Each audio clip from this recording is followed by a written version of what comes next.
साल में हो गए हैं, इसलिए अगर आज शेख आसिफ को हराने की ज़रूरत है तो उनको बैठ के गठबंधन का धर्म निभाने की बात हमारे साथ करना चाहिए।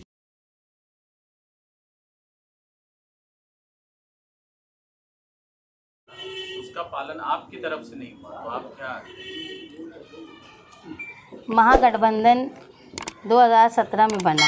महागठबंधन बनाने का मकसद हम लोग जो महसूस कर रहे थे कि मालेगांव शहर में गुंडागर्दी, बदउनवानी, चोरी बहुत ज़्यादा होती है, यानी बैतुल माल की चोरी, उसकी मुखालफत करने के लिए, उसको रोकने के लिए महागठबंधन बना, जो मुफ्ती साहब राष्ट्रवादी और हमारे बीच में बना। और हमारा मकसद यही था कि हमने मालेगांव शहर के मशरक़ी हिस्से का डेवलपमेंट के लिए मिलकर काम करना चाहिए। और हमने इलेक्शन लड़ा। इलेक्शन लड़ने के बाद इक़्तिदार नहीं आया। ये बात सही है कि 2024 तक ये फ़ैसला हुआ था कि हम साथ में रहेंगे, लेकिन 2019 के इलेक्शन के बाद से आप देखेंगे मुसलसल महागठबंधन को तोड़ने का काम मुफ्ती साहब के लोगों के थ्रू किया गया, जिनको हम लोगों ने, यहाँ जो बैठे हुए काफ़ी लोग ज़िम्मेदार ऐसे हैं जिन्होंने बुला के मुफ्ती साहब को बोला कि आप उनको मना करो। आप जिनके नाम से, जिनकी नसीहत, जिनकी वसीयत बोल बोल के आप वोट मांगे, उनके ख़िलाफ़ बोला जा रहा है, वो इस दुनिया में नहीं है। इसके बावजूद भी वो रोक नहीं पाए। अगर वो रोक नहीं पाए तो समझना चाहिए कि उनकी लीडरशिप की कमी थी कि उनके वर्कर उनकी बात नहीं सुनते थे। दूसरा ये कि जो फ़ैसला हुआ था, एग्रीमेंट हुआ था, वो एग्रीमेंट में 2019 के असम्बली इलेक्शन में मुफ्ती साहब उम्मीदवार रहेंगे, ये फ़ैसला लिखा हुआ था। 2024 में कौन उम्मीदवार रहेगा वो ये लिखा नहीं था। अगर मुफ्ती साहब के पास सारे दस्तावेज़ हैं तो वो जिस तरह मीडिया के सामने गठबंधन का फ़र्ज़ निभाने की बात करते तो वो कागजात मीडिया के सामने पेश करें। दूसरी बात ये कि हम लोग 2019 से आज तक जो देख रहे हैं कि मुफ्ती साहब हर महाज पर नुमाइंदगी करने में नाकाम और कमज़ोर रहे, चाहे वो पावर सप्लाई का मामला हो, चाहे बुनकरों की सहूलत का मामला हो। यहाँ तक कि जब बुनकरों के लिए स्टडी ग्रुप बना तो मालेगांव शहर जो सबसे बड़ा पावर लूम का मरकज़ है, वहाँ के एमएलए को नहीं लिया गया।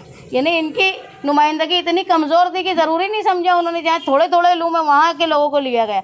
पावर कंपनी की जो दादागिरी है, इसके ख़िलाफ़ भी मुफ्ती साहब का ज़ीरो हिकमत अमली रही। उसके बाद जो पुलिस की गुंडागर्दी जिसको बोलेंगे, जो 12 नवंबर का मामला था, 12 नवंबर के मामले में इन्होंने जो बेगुनाह 60 से ज़ायद लोग गिरफ़्तार थे, उस वक्त भी इन्होंने किसी तरह की रहनुमाई नहीं की, किसी तरह की कोशिश नहीं की लोगों को बचाने के लिए। जब गढ़ की यात्रा का मामला हुआ, शरपसंद लोग लड़ाई करने लगे। ऐसा था कि रमज़ान के अय्याम में कई मस्जिदों में तरावी में खलल हुआ, तरावी हुई नहीं। उस वक्त ये कहा गया कि मसलहत से काम लो। मसलहत तो आवाम के बीच में करनी चाहिए थी, लेकिन ऐवान में और डिपार्टमेंट में सख्ती से बोला जाना चाहिए था। वहाँ भी हमारी जो है नुमाइंदगी कमज़ोर रही, ना के बराबर रही। यहाँ तक कि नितेश राणे चाहे वो किला झोपड़पट्टी के ख़िलाफ़ बोलते हो या उन्होंने लैंड जिहाद की बात की, वहाँ पर भी इन्होंने ऐसे तो मीडिया में कहा, लेकिन जहाँ बोलना चाहिए था असम्बली में, वहाँ ऐसे शरपसंदों के ख़िलाफ़ कुछ नहीं बोला गया। बल्कि हम ये मानते हैं कि 2019 से लेकर आज तक जो लोग हारने वाले उम्मीदवार के ख़िलाफ़ थे, चाहे वो रिजवान सर हो, चाहे वो आमीन मेंबर हो, चाहे वो एजाज़ बेग हो, चाहे मालिक यूनुस ईसा हो, इन सब पर हमला हुआ है। शफीक एंटी करप्शन, ये इतनी उनकी हारने के बाद हिम्मत थी, ये सब जानते कि हमला करवाने वाले लोग कौन थे। इतनी हारने वालों की हिम्मत थी और जीतने वाले अपने साथियों को बचाने में नाकाम रहे। और आप देखेंगे उनको और उनके घर के लोगों को कोई नुकसान नहीं हुआ। रिजवान सर के यहाँ घर में जहाँ उनकी बीवी और उनके बच्चे मौजूद हैं, अंधाधुंध गोलियां चली, वो तो अल्लाह की मर्ज़ी थी कि इनको कोई नुकसान नहीं हुआ। जिस तरह मालिक यूनुस ईसा पे हमला हुआ, वो तो बड़ी बात थी कि वो बच गए, हिम्मत वाले थे, ताकतवर थे। जिस तरह शफीक एंटी करप्शन वाले के सर पर वार हुआ, जिस तरह हमला 2 बार एजाज़ बेग के घर में हुआ, मुसलसल अपने साथियों को बचाने में ये नाकाम रहे। किसी तरह का दबदबा ना पुलिस डिपार्टमेंट ने, ना किसी भी डिपार्टमेंट में इनका रहा कि ये बचा पाए। इन्होंने खुद सिविल हॉस्पिटल में बैठ के बोला कि मुझे बेवकूफ़ और फला फला समझा जाता है। तो और इनके ऊपर कोई हमला नहीं हो रहा। तो हम लोग ये महसूस कर रहे हैं कि भाई ये अपनी रहनुमाई करने में इंतहाई कमज़ोर है। गठबंधन आज भी अगर है, ये मानते हैं ये, तो गठबंधन को करने वाले जो लोग थे, जो इसमें बड़ी ताकत थी, जिन्होंने जमा किया था, आज भी उन्होंने बैठना चाहिए और हमारी बातें और गठबंधन के कागजात जो मुफ्ती साहब के पास दस्तावेज़ मौजूद हैं उसको लेकर बैठें और ये फैसला करें कि भाई ये अगर नाकाम है रहनुमाई करने में, तो गठबंधन का अब हक, फ़र्ज़ और धर्म मुफ्ती साहब ने निभाना चाहिए। आपके शेख रशीद खानवादा इलेक्शन लड़ने वाला है, मुफ्ती साहब इलेक्शन लड़ने वाले हैं। आज जो 5 साल में इनके कामकाज को लेकर आवाम बिल्कुल मुतमईन नहीं है और कहीं ना कहीं ये लगता है कि अब इनकी ये पोजीशन इस शहर में नहीं बची है कि वो शेख आसिफ को हरा सकते हैं। तो गठबंधन का धर्म निभाने की पारी उनकी है कि वो शान इनकी हिमायत करे और गठबंधन का धर्म निभाए। हम उनके साथ में रहेंगे हर वक्त। अगर मैं कहूँ इस शहर में हर वक्त वो जो गुरूर और घमंड की बात बोलते कि हमने 2 सीट लेकर आ गई, ऐसे बोलते हैं कि हम जैसे कभी सियासत में थे ही नहीं। ये शहर का बसना और निहाल साहब की सियासत ये एक साथ जुड़ी हुई है। कितने एहसान कितने लोगों पे किए गए हमने कभी नहीं बोले। अगर ये बोलते हैं कि मालिक यूनुस ईसा को मेयर नहीं बनाते तो भुट्टा बेचता वो, उसको वो नहीं करते तो ये करता वो, ये गुरूर और घमंड की बात है। अगर 2007 में निहाल साहब मालिक भाई को कारपोरेटर नहीं बनाते तो क्या वो मेयर बन पाते? उस वक्त पहले तो जनता दल से वो मेयर बने, मगर हमने कभी ये बात नहीं बोली। और ये 2007 में सियासत में आए, उसके बाद से मुसलसल इनका डाउनफॉल रहा। 2007 में इनकी 27 सीट आई, 9 में ये असम्बली चुन के आए, 12 में इनकी 19 सीट हो गई, कम हुई। 14 में ये एक नए लड़के से इलेक्शन हार गए जिसको हमने 2002 में आसिफ शेख को कारपोरेटर बनने के लिए नाको चने छपवा दिए थे, तो 153 वोट से चुन के आ पाए थे। डर और खौफ हमारा ऐसा था कि 2007 में मुफ्ती साहब से सेटिंग करके और बिन विरोध हो गए। उस वक्त से ये आपस में तालमेल करके इलेक्शन लड़ते रहे। अब इस शहर के हालात ऐसे आ गए, मैं हमेशा बोलता कि 25 साल में 99 से ये दोनों के आपस का तालमेल। एक बात आप देख लो कि जब 2007 से 2017 तक ये हमेशा कांग्रेस के साथ रहना इक़्तिदार में। मुझे खुद मुफ्ती साहब जब 17 का इलेक्शन हुआ तो मुझे ये बोलने लगे कि यार अपन अब अपोजिशन में रहेंगे तो कैसे रहेंगे? तो बोले यार वो हमारा काम है, तुमको अगर 19 का असम्बली जीतना है तो तुमको अपोजिशन में बैठना पड़ेगा। तो ये तो उनके साथ ही रहे, तायरा मैडम को मेयर बनाए। उस वक्त ख़त्म जब इनका होने लगा तो तायरा मैडम को मेयर बना दिए। तो कहीं ना कहीं ये ताकत उनको पहुंचाने की कोशिश ही की है और उनसे जो भी माली तौर पर फ़ायदा उठाने की कोशिश की है, ये एलानिया वो लोग बोले हैं।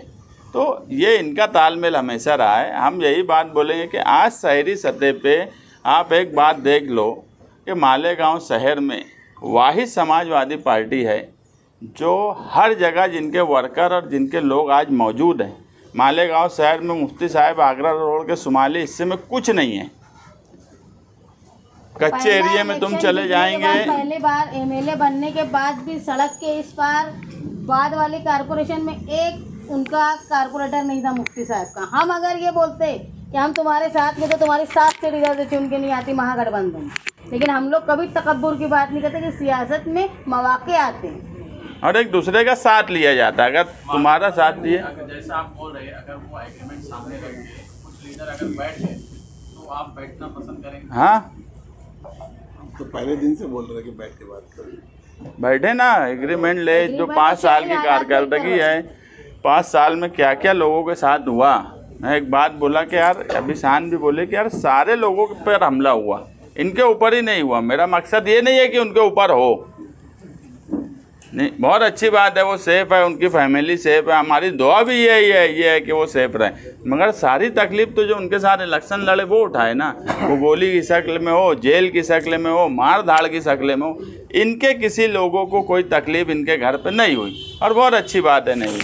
हमारा सिर्फ मानना ये है कि मुफ्ती साहब पूरी तरह नाकाम इस 5 साल में हो गए हैं इसलिए अगर आज शेख आसिफ को हराने की ज़रूरत है तो उनको बैठ के गठबंधन का धर्म निभाने की बात हमारे साथ करना चाहिए। उन्वानी करते हैं, उनको सत्ता में नहीं आने देना चाहिए। लेकिन 2017 में जो कारपोरेशन का इलेक्शन हुआ उसमें मालेगांव शहर के मशरकी हिस्से के फंड, पानी, ये सब का सौदा करके कांग्रेस पार्टी ने अपना मेयर बना लिया दादा भुट्टे के साथ मिलकर। हम वहीं रोकने में नाकाम हैं। उसके बाद से हम असेंबली में हमारे महागठबंधन के उम्मीदवार चुनकर गए। हमारी ये उम्मीद थी कि अब हम असेंबली से रहनुमाई करते हुए इसको रोकने की कोशिश करेंगे। यही मैंने आपको बताया कि हर फील्ड में हमारे चुने हुए नुमाइंदे कमज़ोर साबित हुए। यहाँ तक कि उनके लिए जो लोग काम किए उन पर हमला करने वालों, उनको बचाने में हम लोग जो हमारे साथी थे उनको बचाने में हुए मुफ्ती साहब नाकाम रहे। यहाँ तक कि जिन्होंने गुनाह किया, जो लोगों ने गोलीबार किया, उनको सज़ा दिलाने में भी नाकाम रहे। ऐसा शहर भी मानने लगा है। दस्तबरदारी क्यों नहीं इख्तियार कर लेते आप? तो वो तो ऐसा कहा आसिफ शेख के खिलाफ आज ताकत से हमको लड़ना है, तो हम भी चाहते कि वो हमारे साथ रहें मुफ्ती साहब। अहम मकसद महागठबंधन का ये था, अहम मकसद ये नहीं था कि हम इलेक्शन लड़ेंगे कि मुफ्ती साहब इलेक्शन लड़ेंगे। अहम मकसद ये था कि जो लोग शहर के लिए नुकसानदेह हैं उनका खात्मा होना, उनको सत्ता में नहीं आने देना। आज भी वो मकसद कायम है, आप समझ लो। अगर किसी को आज आप देखेंगे इंडिया गठबंधन बना है ना, तो जो आपस में लड़ने वाले थे सब मिलके बनाए। क्यों? क्योंकि बीजेपी को सत्ता में नहीं आने देना है। तो ऐसे ही अगर हम ये मानते हैं कि जो लोग शहर के लिए नुकसानदेह हैं उनको ख़त्म करना है, तो सबको मिलकर एक आगाड़ी बना के लड़ना चाहिए। इसीलिए महागठबंधन बना था। और वहाँ हम लोग अगर कारपोरेशन में नहीं आ पाए सत्ता में, शायद हम वो ऐसी सौदेबाजी करने का हमारा ज़मीर नहीं था जो कांग्रेस ने कर लिया उस वक्त। दादा अभी जो सत्ता में है, क्या वो माले वगैरह नुकसानदायक नहीं है? कौन अभी जो है, तो कौन सत्ता में है भाई? जो एमएलए अभी तो वही है, वो अकेले हाँ, जो मतलब है। अभी एमएलए जो है वो अपनी नुमाइंदगी करने में नाकाम रहे हैं। तो गठबंधन का मतलब ये है कि हम जिनके खिलाफ लड़ रहे हैं, अगर हम नाकाम रहे तो वो मौका उठा लेते। अब वो उन्होंने वो किया और वो नाकाम रहे। हर महाज पे मैंने आपको बताया कि हर जगह वो नाकाम रहे, चाहे मुखालफत करनी हो या जहाँ रहना हो। पानी का मामला आप देख लीजिए, पानी के बारे में वो भी बोलते थे कि पानी बेच डाले, पानी दे दिए दादा भुसे को, लेकिन जहाँ जाके उनको रोकना चाहिए था इरिगेशन डिपार्टमेंट में, कलेक्टर की ऑफिस में बैठ के, वहाँ वो नहीं गए। क्या ऐसा नहीं होता है? नहीं, क्या वो गठबंधन तो साथ में रहेगा, लेकिन अगर वो चाहते थे गठबंधन साथ में रहे, लेकिन अगर वो नुमाइंदगी करने में नाकाम हैं, और उन्होंने भी मान लेना चाहिए शहर के लोगों से मिलकर, और जो रहनुमाई कर सकते हैं उनको मौका दें और वो काम करें। असेंबली इलेक्शन का मैनिफेस्टो मैं और हमारे साथ कुछ लोग मिलके बनाए थे।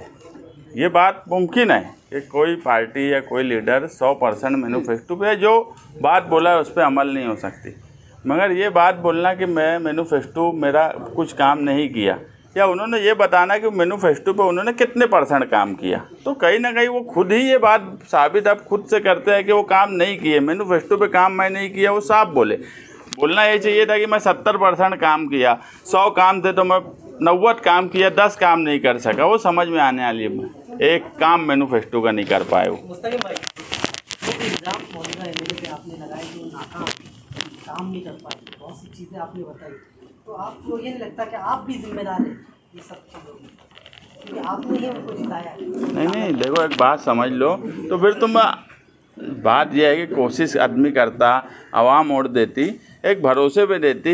मैं तो बदनवानी के सवाल पे वो मेरे सामने एक सवाल इससे पहले भी वो बोले कि काम रुकवाने की कोशिश किया। सच बात यह है कि मैं इससे पहले भी बोल चुका कि मुफ्ती साहब जिस चौक पर, जिस चौराहे पर, जिस जगह, जिस घड़ी, जिस वक्त, जो तारीख, सब वो तय करे और मुझे बुला ले। सच्ची बात यह है कि ठेकेदारी करने की नीयत से उन्होंने काम रोकने की कोशिश की, और मेरी कोशिश उस वक्त भी ये थी कि काम किया जाए जल्दी। अगर उनके पास ये पेपर मौजूद हैं तो वो जहाँ बोलेंगे मैं वहाँ आके तैयार है बैठने के लिए, और वो साबित कर दे कि काम वो रोक रहे थे कि मैं रोक रहा था मीडिया के सामने। सच बात ये है कि कोई आदमी किसी का साथ देता है तो ये भरोसे पे देता है कि वो कुछ ना कुछ करेंगे, मगर जब वो नहीं कर पाए तो उसमें कोई कसूरवार, अगर हम कसूरवार खुद को मानेंगे तो आज हम ये मान रहे हैं कि आप एक शहर को तीसरी क़यादत की ज़रूरत है। 25 साल से ये शहर ने ये दोनों लोगों की जुगलबंदी बोलो या मिली जोड़ बोलो, ये देख चुका और कहीं ना कहीं शहर में ये लहर बन रही है कि अब ये दोनों के खिलाफ कोई तीसरा आदमी को शहर की नुमाइंदगी करना चाहिए। डायमंड कारपेट, हमारे वहाँ कारपेट, ग्रास, हेडलोन, रेलवे वाला कारपेट होलसेल रेट में दिया जाता है। हमारा पता याद रखें, मुस्तफ़ा बंगार बाज़ार, डायमंड कारपेट।